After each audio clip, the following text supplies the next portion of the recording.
the National Football League on EA Sports, and we'll see who rules the skies in tonight's battle. It's the New York Jets and the Philadelphia Eagles, and it comes your way next.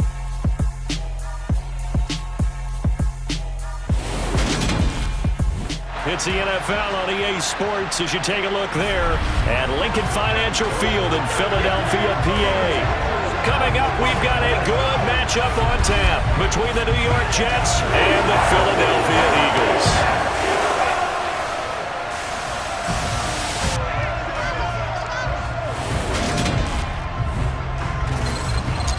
Again, everybody, alongside my partner, Charles Davis, I'm Brandon Gaudin. And, Charles, when you and I were going through our final run-throughs at breakfast, we kept thinking tonight we're going to get to see a couple of very good passing offenses. And we're talking about both sides having multiple receivers that can have an impact on this game. It's not just one guy that's going to make all the plays. If you take him away, maybe number 2, number 3, they make the big plays that impact who wins the game.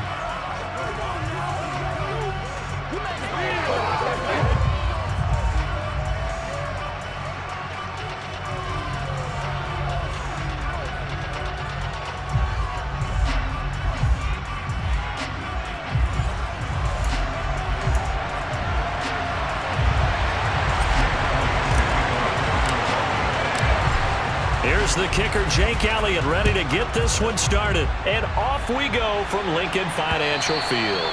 And this will be a touchback as that sails over the inline. So now here comes the Jet offense as they get ready to take over. They'll be led out by their highly decorated quarterback, Aaron Rodgers. There have been very few quarterbacks in the NFL who have been as consistent throughout their career as Aaron Rodgers. Alabama then finished with an electric senior season in Oklahoma. Tremendous production in college at 2 different universities, and this is a guy who was a finalist for a Heisman Trophy. Still much more of a runner than a thrower, but has plenty of arm and is capable of making the big throws downfield. And don't underestimate his ability to think the game. Moving parts on a play like this, you know you have to practice it over and over because it's almost like a ballet that has to be choreographed. But how about once he made the decision to go, he can put it down. Milton Williams in there to get him for a loss of 9 yards, and that also leads to 4th down. A good scheme and an early win for this pass rush. They got back there before he could work through his entire progression and ended that play early.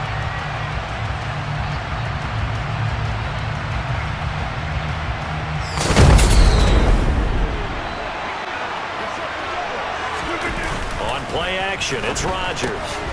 Got a man, it's caught. Touchdown, Jets. C.J. Uzomah from 3 yards out. And the Jets will take the lead here in the final minute of the first half. You got it figured out by the goal line. This is where a tight end earns his money in the high traffic area. And he's able to work free in the middle of the end zone.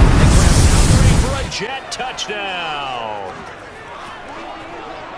And Charles, look at the big fella. What a rumble that was. Not only to scoop it, but then take it the rest of the way for the touchdown. And now you know they're going to have to hear about it from now on. The defensive backs, he's going to want to run with them, do their drills, the whole deal. He thinks he's the pace setter now. It doesn't matter what happens in practice.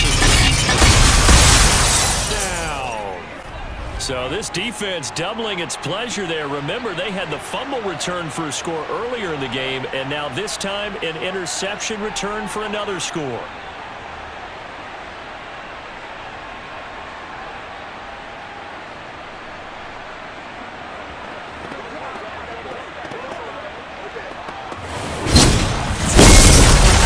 Get you down the coast to Orlando for Jonathan Coachman at our EA Sports Halftime Report. Coach. Okay, Brandon, thanks very much, and welcoming everyone to our downtown Orlando studios in this EA Sports Halftime Report. First up, though, let's take a look at the next-gen stats from that first half for the Jets. And despite the big lead, they really did next to nothing throwing the football, at least in terms of yardage. We'll see how aggressive they want to be going forward. Meanwhile, for the Eagles, we check on their numbers on the ground in the first half, as they know they'll need to be better to overcome this halftime deficit. Both these teams making their final halftime adjustments. We're just about ready to get back to football. So for the call of the second half, we get back up to Philadelphia. and Brandon at the Garner. 15-yard line. Well, if these guys wanted to get back in this game, they needed an almost perfect second half, and down 3 scores. A lost fumble here certainly doesn't fit into that plan. That reminds me of my get an A on the papers I turned in, but that didn't work out too well either. Too many mistakes by both of us. I mean, that's just pure and simple, and that's why that's exactly. Williams from 8 yards out. And the Jets are able to capitalize on the forced fumble by turning it into 6 points. So they're able to capitalize there on the short field, and that might prove to be the score that turns out the lights. The party's over. Oh, sorry about that. That's an old reference there, folks. But, yeah, they've been the better of the two teams by far, and that's great complimentary football right there. Defense gets the turnover, sets up the short field, and the offense goes right out and scores to open up a pretty sizable lead. Just going to say, maybe that gives him a little juice, because you're right, he struggled, especially in that first half. Yeah, and I know the great ones always. Into his career now, there aren't too many guys that can launch it downfield with accuracy better than Aaron Rodgers. And you think on third down, they'd just be looking for something right beyond the sticks. And I think they caught the defense flat-footed as a result, because they decided they were going to take a shot right there, and it ended up being a big play. And you get a look at the final readout on air distance, according to Next Gen Stats. You're watching the NFL on EA Sports. And welcome back. We are in the city of brotherly love, Philadelphia. And this is a blowout so far as we get set for the fourth quarter. A very one-sided affair. The Eagles send out their punter now, standing just about on his own goal line.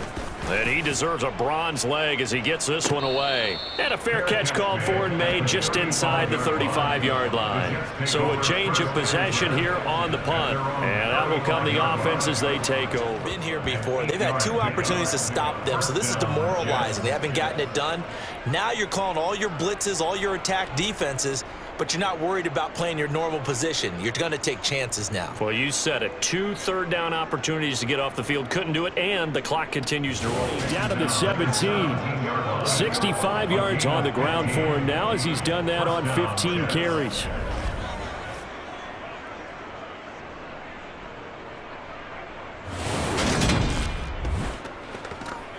On the pickup there, and now they'll have it 1st and goal.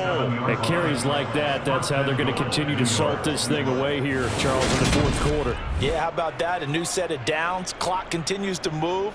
No better way to close out a game than to tap those mastodons you have up front and say, guys. He made the stop. Yeah, most of the cornerbacks we know, they want to be those pass defenders and take away one half of the field. But the best ones in the game are the complete cornerbacks, able to tackle and run support, as we just saw there. And now whistles and a flag, and I think we got a jump here. Encroachment, defense.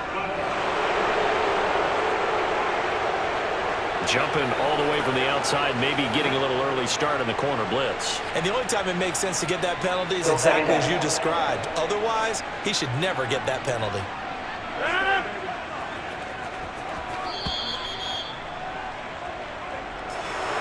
For the winning team here, Charles, that's about as big and clean of a win as you could hope for in the National Football League. No turnovers. Meanwhile, you force turnovers. You didn't allow any points, and you put up a bunch of points. What an effort. And, Brandon, I just have to ask you, that's all the stuff that we saw happen today. Those are statistics, numbers, the whole deal. But my question is, how does one team come ready to play, and the other one, obviously, not ready at all? Well, I mean, I obviously don't have an answer to that, but that was the story from the get-go. One side was awake and ready, and the other just seemed to sleep.